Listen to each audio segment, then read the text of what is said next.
Imaginez un pays qui, en moins de 30 ans, passe de l'isolement technologique à la maîtrise des océans et de l'espace.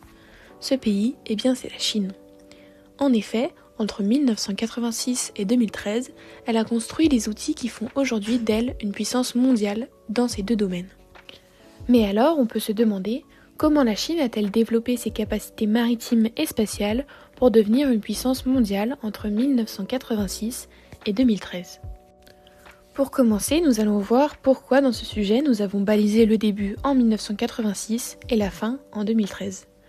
1986 correspond à l'année de début des réformes économiques de Deng Xiaoping, l'ancien président de la commission militaire centrale du Parti communiste chinois. 2013 correspond à l'arrivée au pouvoir de Xi Jinping. Il est actuellement toujours au pouvoir de la République populaire de Chine. Ce dernier soutient le techno-nationalisme. Effectivement, Xi Jinping attache une importance particulière au progrès des sciences et technologies qui sont, selon lui, le moteur essentiel de la grande renaissance du peuple chinois.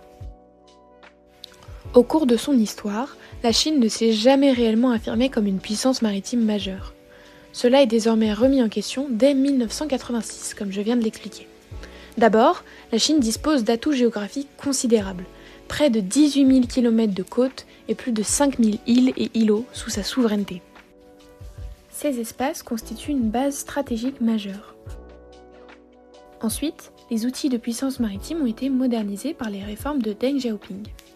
Effectivement, la Chine a modernisé sa marine de guerre, autrement appelée la PLAN, en acquérant des destroyers et des sous-marins, puis en développant son premier porte-avions, le Liaoning, mis en service en 2012. Elle a aussi investi dans des ports étrangers, comme Gwadar au Pakistan ou Hambantota au Sri Lanka, formant un réseau surnommé les colliers de perles. Ces infrastructures lui permettent de sécuriser ses routes commerciales essentielles pour son approvisionnement en énergie. En 1992, la Chine a adopté une loi revendiquant 80% de la mer de Chine méridionale. Cela a créé des tensions avec ses voisins, mais a aussi témoigné de sa volonté d'affirmer sa puissance maritime.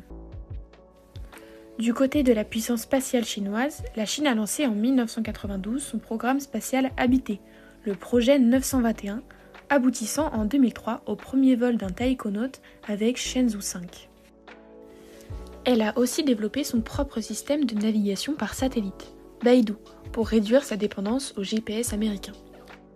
Enfin, ses missions lunaires comme Chang'e 3, une sonde lunaire en 2013 qui est envoyée sur la Lune, ont marqué son entrée dans le groupe restreint des puissances spatiales.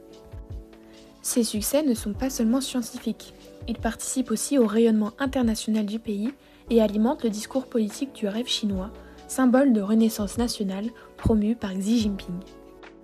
Cependant, cette ascension rapide n'a pas que des côtés positifs.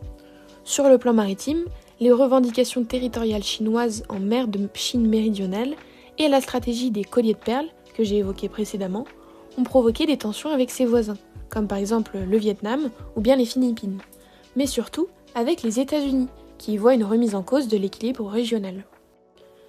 Dans l'espace, l'exclusion de la Chine de la Station spatiale internationale, l'ISS, l'a poussée à développer sa propre station, Tiangong, et à accélérer ses missions lunaires, comme par exemple en 2020 la mission Chang'e 5. Cela montre qu'elle ne se contente plus de suivre, mais souhaite imposer ses propres standards technologiques en ce qui concerne les océans ainsi que l'espace.